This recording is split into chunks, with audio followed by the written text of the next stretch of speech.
In the D20 core system, we've built in crafting and more from the ground up. So every item you see that is craftable will have its crafting requirements and difficulty rating at the bottom. You will see systems built into the playtest document early access that you can check out right now that go through the different materials as well as quality. And we did this so that it was just built in and designed for the players to be able to craft and actually have a lot of creativity with what they were doing, as well as multiple stages of improved combat gear. So we also didn't want to use gold like D&D or Pathfinder, and a lot of systems are truly guilty of basically just using money to create your crafting stuff. As long as you had a crafting skill or tools like in 5e. But we wanted to go a little further. We wanted to actually make this a full-on system. So to craft anything, first off, you are going to need the schematic. We had kind of juggled around with the idea and may still add into the system, because as of the time of recording this video, we're just in the early access of the playtest document for the D20 core system. But we were kind of juggling around the idea of adding certain backgrounds or paths or things like that would actually add the knowledge of certain schematics.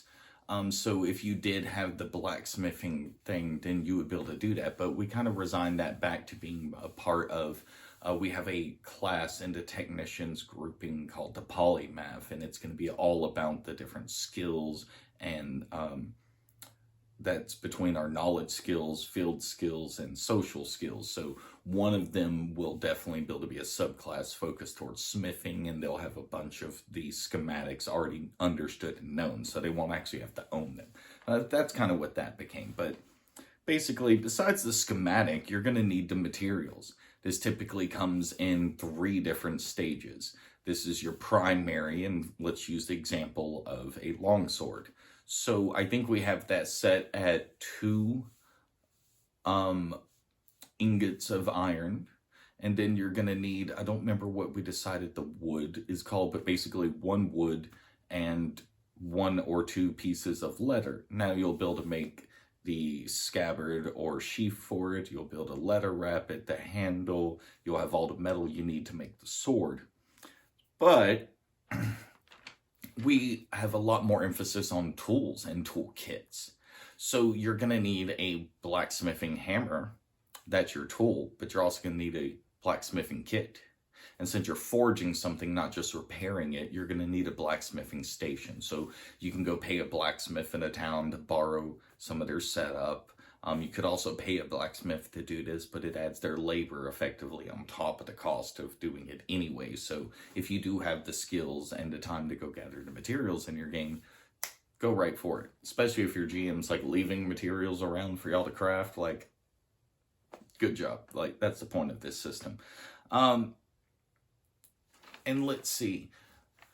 The 4th, you know how I said that it may require only 3. Well, the 4th is special materials. Now, this includes things like later on we're going to have various socketable items, but sockets are built into the armor once it's added in, the weapons and shields. You'll see that it has a slot for max number of sockets, and you'll actually be able to see how many you're able to be put into it. Knowing that it starts with 0, but you can add those into it. If it had them, it would be a part of the features that it's on there. Let's see. So the difficulty is determined by each and every decision you're making.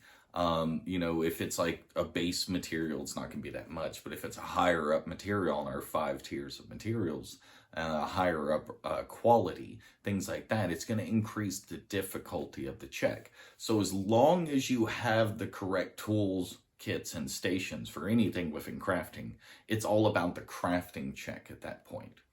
So as long as you're passing the crafting check, you're succeeding in crafting said object, even if there's a time cost involved. So for gathering the materials, you can use observation and investigation and tracking to locate if it's an animal. You can use observation and investigation to be finding plants. Use your knowledge skill of nature to give you information about where things may be. And once you actually can find a plant or an animal, you could end up harvesting. You could actually use your knowledge of, I forget what the specific knowledge is offhand, but there's a knowledge check that would allow you to check for where your knowledge of resources and stuff could be, like hard resources like iron and gold and silver. And so you can go and actually use the prospecting skill, and as long as you have the right tools and equipment to do it, you're able to do it. So you can go locate, allocate, craft, and utilize your own equipment. And we really wanted that to be extremely important in that. And, just to go over a few other things, quality is something that will increase the durability. In our system, we have a durability system. So if I'm attacking you and I roll in that one, I'm going to end up taking 1 point of durability damage. If I roll and attack you and I make a crit, then I'm going to do 1 point of durability damage to your armor or your shield, depending on if you blocked or not. So this situation now can cause your material and your equipment to break, which, long story short, you still have all the negatives, but none of the positives of your equipment until you can actually take it off. So this could be really, really hindering in the middle of combat. So quality of 5 tiers, same as the materials, will allow you to increase the amount of durability so you can outlast that. There will be a subclass of our warrior, our version of 5e's barbarian, that will have a class specifically meant for durability damage, giving it the ability to break and render your equipment much easier than other setups. We also have cultural variants. So you know how in a lot of video games, elven equipment is lighter than its comparable option? Well, picture if you could just get a longsword and decide, well, I want to make it an elven longsword. Well, these are going to be cultural variant charts, which will have what it does to a weapon, armor, or shield. And you'll be able to make those. Now, this is an increased difficulty for crafting it, as well as cost if you're buying it. But it adds all sorts of things. Orcish will be a little bit heavier, so it'll take more of a toll on your movement and checks within that kind of realm. But it's also going to allow you to take more damage and do more damage. There's various options. So far we have in the game Elvish, Orcish, Gnomish, Goblin, and Dwarvish. We may be adding more later, but right now we're just trying to get that list finalized so that we can get it added into the playtest document. Now, as of round 1 of the playtest document, before we get to round 2, the goal is to have a little over 20 weapons, 6 types of armor, as well as a little over 6 shields. So do come take a look for the community post where we have the playtest document posted, and do follow along for other core system videos.